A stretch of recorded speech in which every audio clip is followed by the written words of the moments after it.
حضرت جابر رضی اللہ تعالیٰ عنہ فرماتے ہیں کہ رسول کریم صلی اللہ علیہ وآلہ وسلم نے ارشاد فرمایا، اللہ اکبر۔ دیکھیے، کہیں کہا گیا کالا کالا نبی صلی اللہ علیہ وسلم، کہا گیا کالا کالا رسول اللہ صلی اللہ علیہ وسلم، کہیں کہا گیا کالا کالا ابو القاسم صلی اللہ علیہ وسلم۔ کیسے رنگ ہیں؟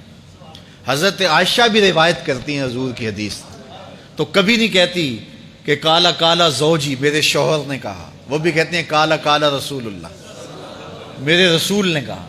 حضرت عباس روایت کرتے ہیں تو کبھی نہیں کہتے کہ میرے بھتیجے نے کہا، وہ بھی کہتے ہیں کالا کالا رسول اللہ صلی اللہ علیہ وسلم۔ اللہ اکبر۔ حضرت علی روایت کرتے ہیں، حضرت علی حضور کے بھائی لگتے ہیں نا، تو کبھی نہیں کہتے کالا کالا اخی، میرے بھائی نے کہا، وہ بھی کہتے ہیں کالا کالا رسول اللہ صلی اللہ علیہ وسلم۔ اللہ اکبر۔ یار رسول کا رشتہ کتنا بڑا رشتہ ہے۔ تو کوئی نہیں کہتا میرے شوہر نے کہا ہے، کوئی نہیں کہتا میرے بھتیجے نے کہا ہے، کوئی نہیں کہتا کہ میرے بھائی نے کہا ہے، سارے کہتے ہیں میرے رسول نے کہا ہے۔ تو یار یہ کتنا بڑا رشتہ ہے، کتنا عظیم رشتہ ہے، تو اس رشتے کے ساتھ فخر ہوتا ہے، ناز ہوتا ہے۔ اللہ اکبر۔ تو یہ کیا کہتے ہیں؟ کالا ابو القاسم، اب یہ کہتے ہیں کالا کالا رسول اللہ صلی اللہ علیہ وسلم۔ رسول کریم صلی اللہ علیہ وسلم نے ارشاد فرمایا، اُرِدَتْ عَلَيَّ النَّارُ، میرے اوپر جہنم کو پیش کیا گیا، میں نے جہنم کا ملاحظہ کیا، تو میں نے وہاں ایک عورت کو دیکھا، اس کی ایک بلی تھی، اس بلی کی وجہ سے اس کو میں نے عذاب میں مبتلا دیکھا۔ کیسے بلی کی وجہ سے اس کو عذاب دیا جا رہا تھا؟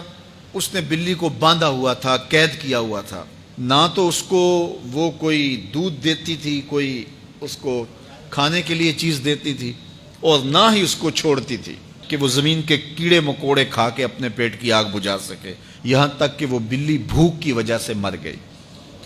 رسول اللہ فرماتے ہیں بلی کی اس مالکہ کو میں نے جہنم کی آگ میں جلستے ہوئے دیکھا۔ اور عمر بن عامر الخزائی، بنو خزاعہ کا شخص عمر، اس کو میں نے دیکھا اپنی انتڑیوں کو جہنم کی آگ میں دھکیل رہا ہے، اس کی انتڑیاں نکلی ہوئی ہیں اور جہنم کی آگ میں گھسیٹتی ہوئی اس کی انتڑیاں جا رہی ہیں۔ یہ پہلا شخص تھا جس نے سائبہ بنائے تھے، جانوروں کے کان چیر دیے اور بتوں کے نام پہ چھوڑ دیے، یعنی سب سے پہلے بت پرستی کا آغاز عرب میں کرنے والا بنو خزاعہ کا عمر بن عامر یہ تھا۔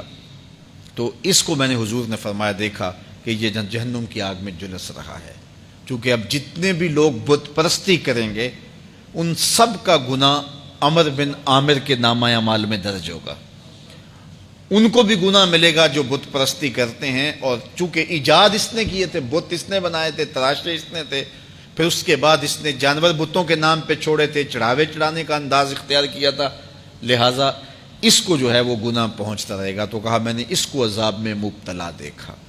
تو اگر خیر کی بنیاد رکھو گے نیکیاں ملتی رہیں گی، کھاتے کبھی بھی کلوز نہیں ہوں گے، اور اگر برائی کی بنیاد رکھو گے قیامت تک اس برائی پر جو عمل کرتے رہیں گے اس کا گناہ بھی کھاتے میں پڑتا رہے گا۔ اللہ اکبر۔ تو ہمیں اچھائی کی طرح ڈالنی چاہیے، نیکی کی طرح ڈالنی چاہیے۔ آقا کریم علیہ الصلوۃ والسلام نے ایک موقع پر فنڈ مانگا تو ایک شخص نے اٹھ کر کے پیش کیا، تو جب اس نے پیش کیا تو اس کے دیکھا دیکھی دوسرے بھی کھڑے ہو گئے، دوسرے بھی پیش کرنے لگے۔ بعض کا سارے خاموش ہوتے ہیں، کوئی ہمت نہیں کرتا، تو ایک کھڑا ہوا تو اس کو دیکھ کے دوسرے بھی کھڑے ہو گئے۔ تب حضور نے فرمایا تھا من سنّا فی الاسلام سنتاً حسنۃ فلہ اجرھا، جس نے اسلام میں کوئی اچھا طریقہ رائج کیا اس کو اس کا اجر ملے گا، اور پھر اس کی دیکھا دیکھی جس نے بھی کوئی اچھا کام کیا اس کا اجر بھی اس کے اجر کی کمی کے بغیر اس کے کھاتے میں بھی داخل ہوتا رہے۔